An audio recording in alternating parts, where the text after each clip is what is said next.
இறைவா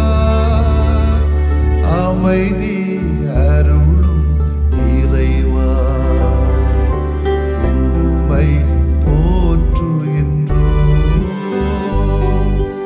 நெஞ்சில் சுமக்கும் இறைவா நீதியில் நிறைவே இறைவா சுமை தாங்கியே இறைவா புகழ்ந்து போற்றி ஆராதிக்கின்றோம்.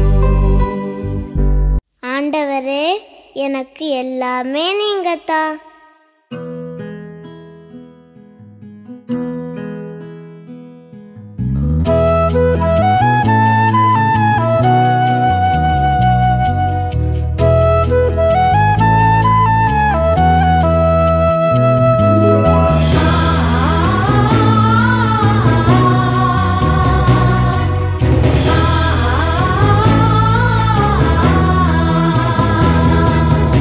ஆண்டவரே,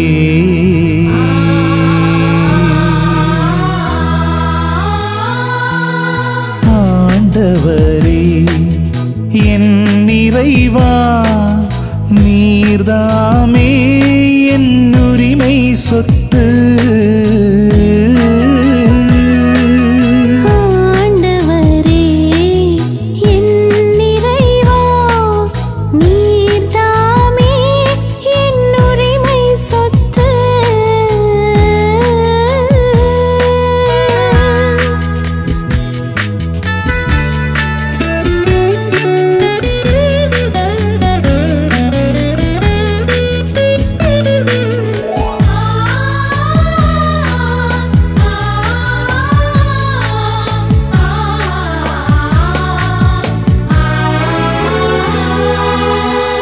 ஆண்டவரே என்னை காத்தருளும், உம்மிடம் அடைக்கலம் நான் புகுந்தேன்.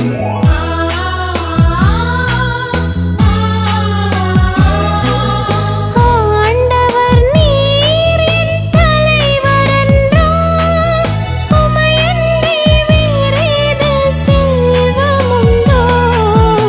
ஆண்டவரே என் இறைவா நீர்தாமே என் உரிமை சொத்து.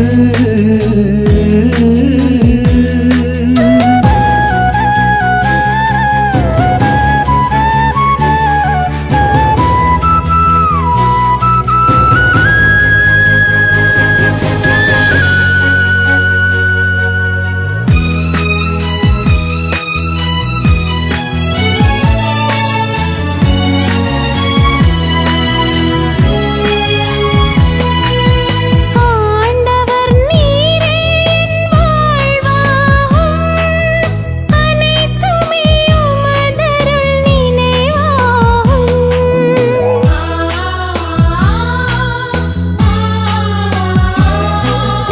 அறிவுரை வழங்கிடும் அன்பரும் நீர், அறவழி நடத்திடும் மாயரும் நீர். ஆண்டவரே என் இறைவா நீர்தாமே என் உரிமை சொத்து.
மத்தேயு நற்செய்தி அலகு 7 இறை சொற்றொடர்கள் 15 முதல் 20 வரையிலானவைகள்.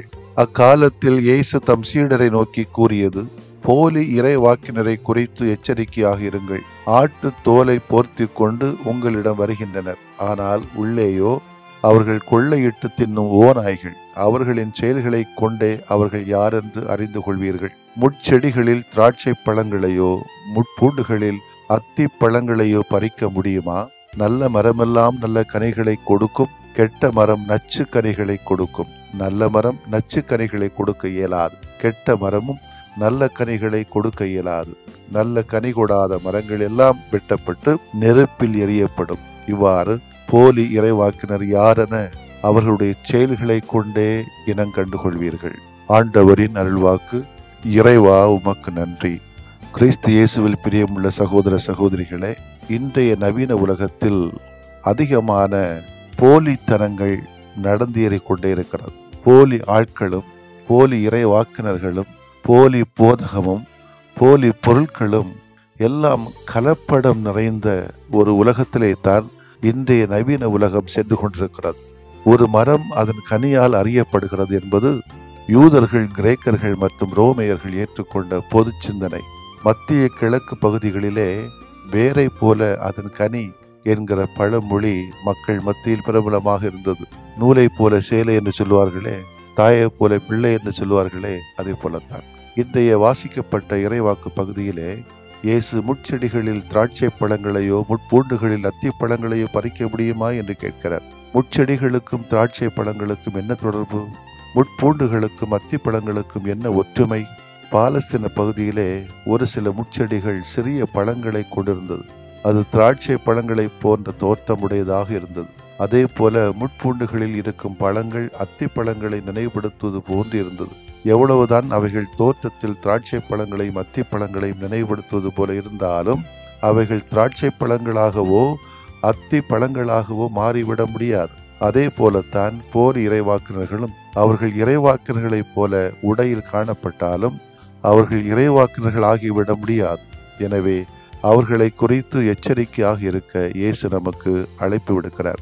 அதுபோன்று இயேசுவின் காலத்திலே ஓநாய் என்கிற வார்த்தை போலி இறைவாக்கினர்களுக்கும் போலி அரசர்களுக்கும் பயன்படுத்தப்பட்ட வார்த்தையாகும். இறைவாக்கினர் எசேக்கியேல் புத்தகத்தில் நாம் பார்க்கிறோம் 22-27 இஸ்ரேலின் தலைவர்கள் இறையை கிழிக்கின்ற ஓநாய்கள் போல் உள்ளார்கள். அநீதியாய் செல்வம் ஈட்ட மக்களை கொலை செய்து குருதி சிந்துகிறார்கள். செப்பனியா 3:3 அந்நகரின் தலைவர்கள் கர்ச்சனை செய்யும் சிங்கங்கள், அது நீதிபதிகள் மாலையில் கிடைப்பதை காலை வரை வைத்திராத ஓநாய்கள். இஸ்ரேல் தலைவர்களின் வாழ்வை இங்கே இறைவாக்கினர் ஓநாயோடு ஒப்பிட்டு பேசுவதை பார்க்கிறோம். பவுல் தான் எபேஸ் நகரை விட்டு செல்கின்ற போது வருகின்ற தீமைகளை பற்றி எச்சரிக்கை விடுக்கிறார். 20-29 உங்களை விட்டு நான் சென்ற பின்பு ஓநாய்கள் உங்களுக்குள் நுழையும் என்பது எனக்கு தெரியும். அவை மந்தையை தப்பவிடாதவாறு தாக்கும். இவ்வாறு போலி போதகர்கள் இறைவாக்கினர்கள் ஓநாயோடு ஒப்பிடுவதை பழைய ஏற்பாட்டிலும் புதிய ஏற்பாட்டிலும் நாம் பார்க்கிறோம். ஏன் இன்றைக்குள்ள முன்னேற்பாட்டிலும் அது நடக்கத்தான் செய்கிறது. எத்தனை போலி இறைவாக்குகள் அரசியலை சார்ந்தே அரசாங்கத்தை சார்ந்தே இறைவாக்குகள் சொல்கிறார்கள். இவர்கள் எங்கு உண்மை இறைவாக்கு என்று சொல்ல முடியும்? இவர்களை தனக்கு எது சாத்தியமோ, தனக்கு எது சுயநலமோ, தனக்கு எது லாபமோ, தனக்கு எது வருமானமோ, தனக்கு எது மகிழ்ச்சியோ, தனக்கு எது ஏற்புடையதோ, தனக்கு எது பாதுகாப்பாக இருக்குமோ, நமக்கு எது ஒரு கம்ஃபர்ட் சோனாக இருக்குமோ அதை வைத்துக்கொண்டே ஒவ்வொரு நாளும் ஒவ்வொரு மாதமும் ஒவ்வொரு வருடமும் போதகத்தை மாற்றிக்கொண்டே இருக்கிறார்கள். நல்ல கால இறைவார்த்தையை மாற்றாம போனாங்களே. இயேசு போலி இறைவாக்கினர்களை ஆட்டுத்தோல் போர்த்திய ஓநாய்களாக சித்தரிக்கிறார். இன்னைக்கு நிறைய ஓநாய்கள் நம்முடைய மத்தியில் இருக்கிறது. தப்பாக நினைக்க கூடாது. வேறு சபைகளில் தான் அதை நான் அதிகமாக பார்த்து கொண்டிருந்தேன். இன்னைக்கு நம்முடைய ரோமன் கத்தோலிக்க திருவாயிலும் கூட நிறைய ஓநாய்கள் திரிகிறது. பைபிளையும் கையில தூக்கிட்டு, ஜெபமாலையும் கையில தூக்கிட்டு, நற்செய்தி என்ற பெயரில மக்களை திசை திருப்புகிற, பணம் சம்பாதிக்கிற, தன் புகழை நாடுகிற தேடுகிற, திருச்சபையை வணிக கூடமாக மாற்றுகிற போதகர்கள் இன்றைக்கு இருக்கிறார்கள். சாதியை வைத்து, அரசியலை வைத்து, இறைவாக்குகளை சொல்லி, உண்மையான இறைவாக்கு நமக்கு அறிவுறுத்துகிற, எச்சரிக்கை விடுக்கிற அந்த தன்மைகளை எல்லாம் மறந்துவிட்டு போலித்தனமாக வாழ்க்கை வாழுகிற போதிக்கிற போலியர்கள் இறைவாக்கினர்கள் இன்றைக்கு நம்முடைய மத்தியில் இருக்கத்தான் செய்கிறார்கள். பொதுவாக ஆடுகளை மேய்க்கின்ற இடையர்கள் ஆட்டுத்தோல் போர்த்தி இருப்பார்கள். ஆனால் இடையர் அல்லாதவர்களும் அதை பயன்படுத்துவர். ஆட்டுத்தோல் என்பது பொதுவாக இறைவாக்கினர்களின் அடையாளமாக இருந்தது. ஒரு சில வேளைகளில் மற்றவர்களும் இறைவாக்கினர்கள் என்று மற்றவர்களிடம் ஏமாற்றுவதற்காக இது போன்ற ஆட்டுத்தோல் ஆடைகளை பயன்படுத்தினர். எனவேதான் செக்கரியா 13:4 பார்க்கிறோம், அந்நாளில் இறைவாக்கினருள் ஒவ்வொருவனும் இறைவாக்கு உரைக்கும் போது தான் கண்ட காட்சியை குறித்து வெட்கமடைவான். ஏமாற்றுவதற்காக கம்பளி மேலாடையை போர்த்தி கொள்ள மாட்டான். போலி இறைவாக்கினிடத்திலே எச்சரிக்கை உணர்வோடு இருக்க வேண்டும் என்று இயேசு நமக்கு கற்றுத்தருகிற பாடம். இந்த சமுதாயத்திலே, சமூகத்திலே, திருவவையிலே நல்லவர்கள் என்ற போர்வையிலே பல கெட்டவர்கள் வாழ்ந்து இந்த சமூக சீரழிவுக்கு காரணமாக இருக்கிறார்கள். அவர்களிடத்தில் எச்சரிக்கை உணர்வோடு இருக்க அழைக்கப்படுகிறோம். கவனமாக விழிப்போடு இருக்க வேண்டியிருக்கிறது. அவர்களை அடையாளம் கண்டுகொண்டு மற்றவர்களுக்கும் எச்சரிக்கை உணர்வு ஊட்டுவது நம்முடைய அனைவரின் கடமை என்பதை நாம் மறந்துவிடக்கூடாது. கிறிஸ்தவர்களாக வெறும் தோற்றத்தில் இருந்தால் அதனால் பலன் ஒன்றுமில்லை. ஏதோ தந்தை மகன் தூயாவி என்று போட்ட உடனே, பிதாசுதன் பரிசுத்தாவி என்று போட்ட உடனே, பைபிளை கையில தூக்குற உடனே, ஜோமாலை கையில தூக்குற உடனே, ஞானஸ்தானங்கிற பெயர்ல ஒரு பெயரை கிடைச்ச உடனே நம்ம கிறிஸ்தவர்கள் என்று சொல்லவே முடியாது. வெறும் அருள் அடையாளங்களை பெற்றுக்கொள்வதால் மட்டும் நாம் கிறிஸ்தவர்களாக மாறிவிட முடியாது. அது ஒரு காரியமாக இருக்கலாம். மாறாக கிறிஸ்துவை தமது வாழ்வில் பிரதிபலிக்க வேண்டும். எவ்வளவுதான் அச்சுறுத்தல் வந்தாலும் சரி, கிறிஸ்துவ மதிப்பீடுகளை நமது வாழ்வாக்க வேண்டும். அதுதான் கடவுளுக்கு ஏற்புடையவர்களின் வாழ்வாக இருக்க முடியும். அதுதான் உண்மையான இறைவாக்கினுடைய தன்மையாக இருக்க முடியும். இன்று எங்கும் போலிகளின் நடமாட்டம் பெருகிவிட்டது. உணவுப் பொருட்கள், நுகர்வு பொருட்களிலே, உறவுகளிலே, போதகங்களிலே, இறைவாக்குகளிலே உரைப்பதிலே போலிகள் இருக்கிறது. மருத்துவர்கள், ஆன்மீகவாதிகளிலும் போலிகள் நுழைந்து விட்டதை பார்த்து உலகம் அதிர்ந்து நிற்கிறது. எனவே ஆன்மீக தலைவர்கள் தாங்கள் உண்மையானவர்கள், நேர்மையானவர்கள் என்பதை வெளிப்படையாக மக்களுக்கு எடுத்து காட்டுகிற கடமையில் இருக்க வேண்டும். ஆட்டுத்தோல் போர்த்திய ஓனாய் போல அல்லாமல் நேர்மையான கள்ளமற்ற பணிகளை ஆற்ற இன்று நாம் அழைக்கப்படுகிறோம். ஆண்டவர் கூறுவது போல, நல்ல மரங்கள் கெட்ட கனியை தரா, அவ்வாறே போலி இறைவாக்குகளை அவரது செயல்களை கொண்டே, சொற்கள் போதனைகளை கொண்டல்ல, அறிந்து கொள்ளலாம். எனவே துறவிகள், அருள்பணியாளர்கள், ஆன்மீக தலைவர்கள் தங்கள் வாழ்வையும் பணிகளையும் பற்றி விழிப்பாக இருப்பவர்களாக. ஆமேன். மன்றாடுவோமாக. ஆண்டவராக இயேசுவை போற்றுகிறோம். வெளி வேடமற்ற, உள்நோக்கமற்ற, சுயநலமற்ற நேர்மையான பணிகளை ஆற்றுவதன் மூலம் நாங்கள் உமது நேர்மையான சீடர்கள் என எண்பிக்க எங்களுக்கு ஆற்றல் தாரும். ஆமேன்.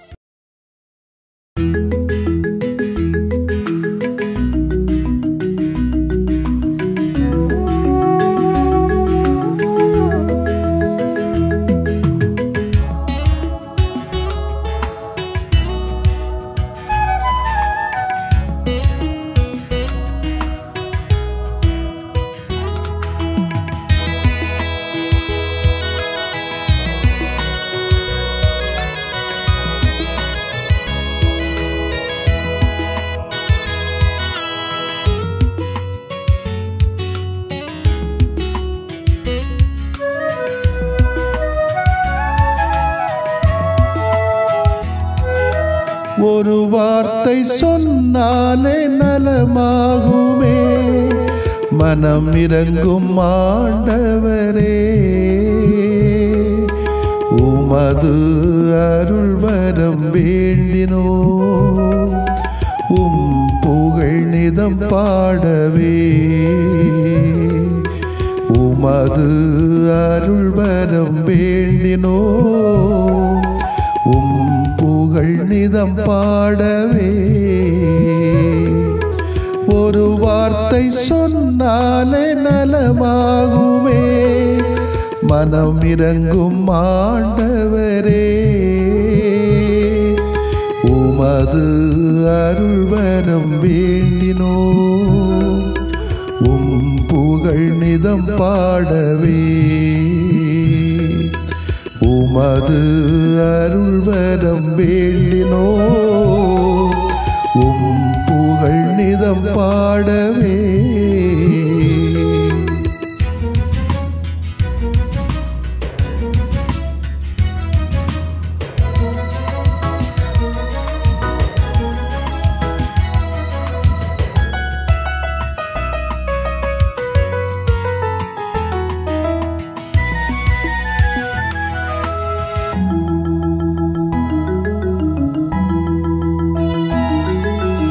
கொடும் நோயின் பிணி நீக்கி நலம் தாருமே மனம் இறங்கும் ஆண்டவரே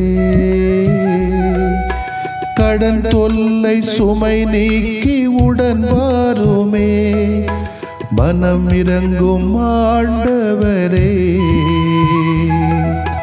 கொடும் நோயின் பிணி நீக்கி நலம் தாருமே மனம் இறங்கும் ஆண்டவரே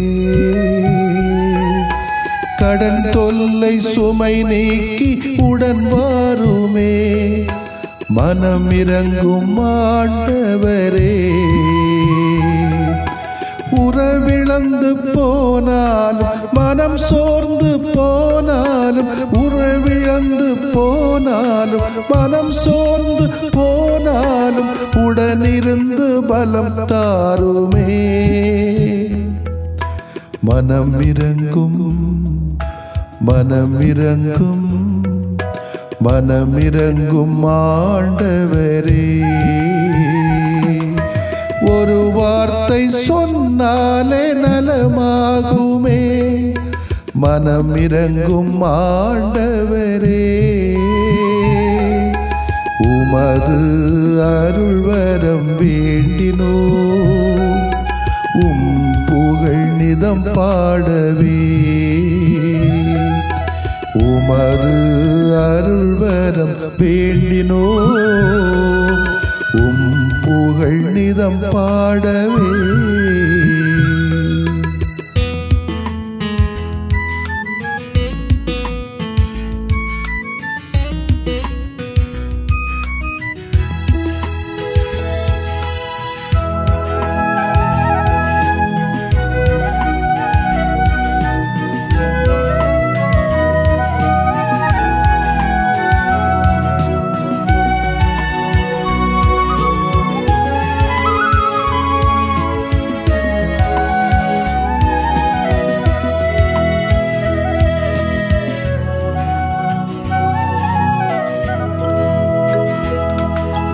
இருள் போக்கி இனி வாழ்வில் ஒளி தாருமே மனம் இறங்கும் ஆண்டவரே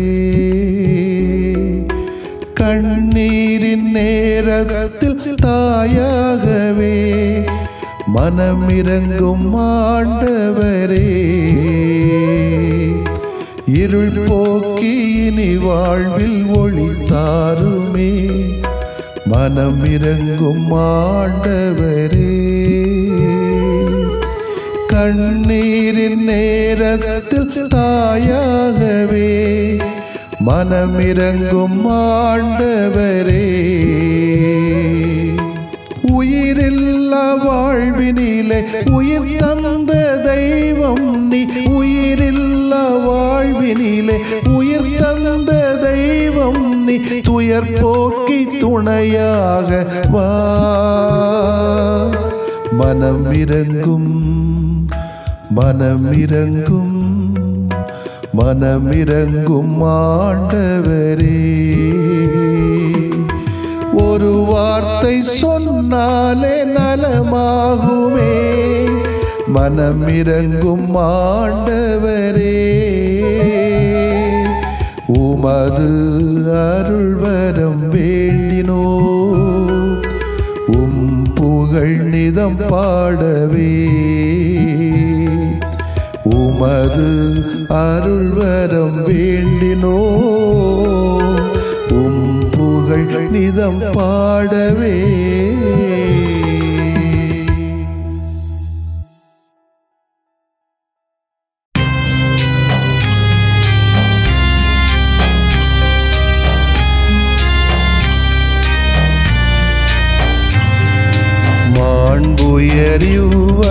மாண்புயரிவருள்ளடையாளத்தை தாழ்ந்து பணிந்து ஆராதிப்போ பழைய நியம முறைகள் அனைத்தும் இனி மறைந்து முடிவு பெறுக புதிய நியம முறைகள் வருக புலன்களாலே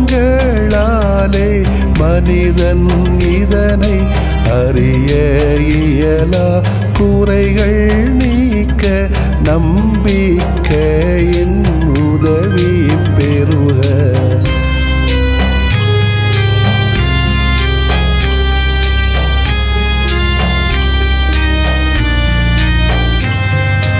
தந்தை அவர்க்கும் மகன் அவர்க்கும் புகழ்ச்சியோடு வெற்றியாக்கும் மீட்பின் பெருமை மாட்சிமையோடு வலிமை வாழ்த்து யாவுமாக இருவரிடமாய் வருகின்றவராம் தூய ஆவியானவர்க்கும்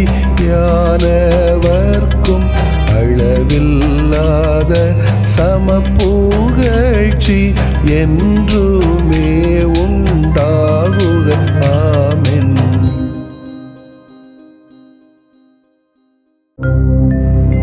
வானின்று அவர்களுக்கு அப்பமளித்தீரே,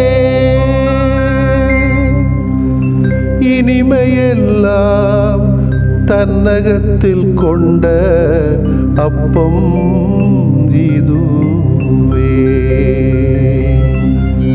மன்றாடுவோமாக. இறைவா, இந்த வியப்புக்குரிய அருளடையாளத்திலே உம்முடைய பாடுகளின் நினைவை எங்களுக்கு விட்டு சென்றீ. உம் திருவுடல் திருநத்தமாகியவற்றின் தூய மறைவருளை வணங்கும் நாங்கள் உமது மீட்பின் பயனை இடைவிடாமல் துய்த்து உணர்ந்து மகிழ அருள்வீராக. தந்தையாகிய இறைவனோடும் தூய ஆவியாரின் ஒன்றிப்பில் இறைவனா என்றென்றும் வாழ்ந்து ஆட்சி செய்கின்ற உம்மை மன்றாடுகிறோ.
ஆயிரம் அம்புகள் துளைத்து நின்றாலும் ஆராத வீரம் கொண்ட செபஸ்தியாரே.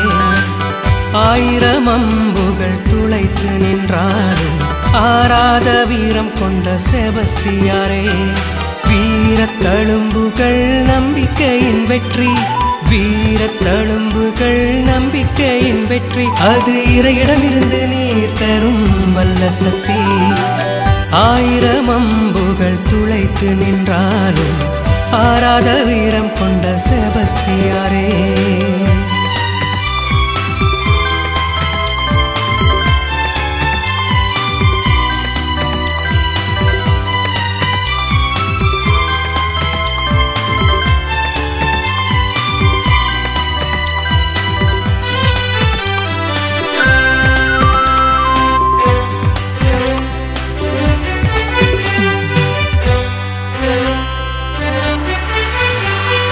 பெரும் மனநோயும் மறைந்து தீரும், பேரன்பால் பதம் வந்து நின்றால் உம் பேரிரக்கம் வாழ்வில் நிறைந்திடவே யாம் பேராவல் கொண்டு பதம் பணிந்தோம்.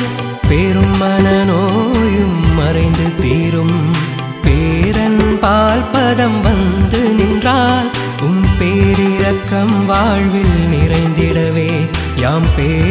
காவல் கொண்டு பதம் பணிந்தோம் ஆறுதலின் புனிதரே எம்மை காப்பவரே நெஞ்சில் சுமப்பவரே ஆறுதலின் புனிதரே எம்மை காப்பவரே நெஞ்சில் சுமப்பவரே ஆயிரம் அம்புகள் துளைத்து நின்றாலும் ஆராத வீரம் கொண்ட செபஸ்தியாரே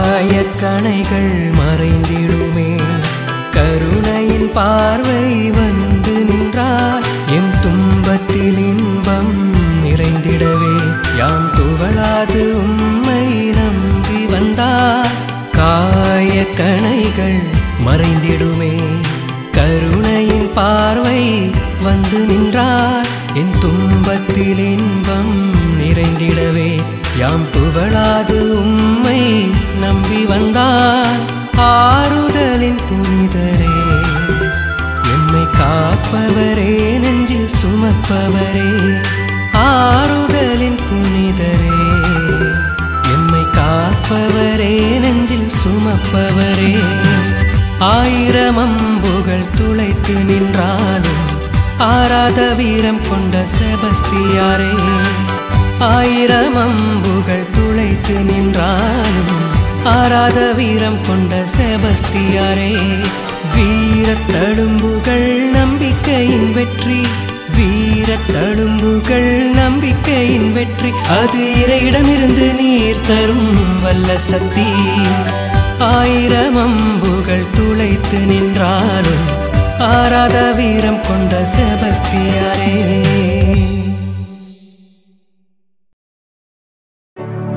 நிலையான புகழுக்குரிய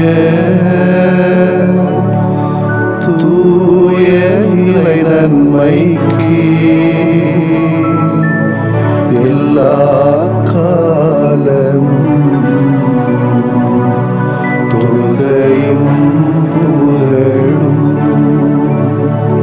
போற்றியும் ஆட்சிமையும் உண்டாக கடவது போற்றியும் ஆட்சிமையும் உண்டாக கடவது. தந்தை மகன் தூய ஆவியாரின் பெயராலே ஆமென்.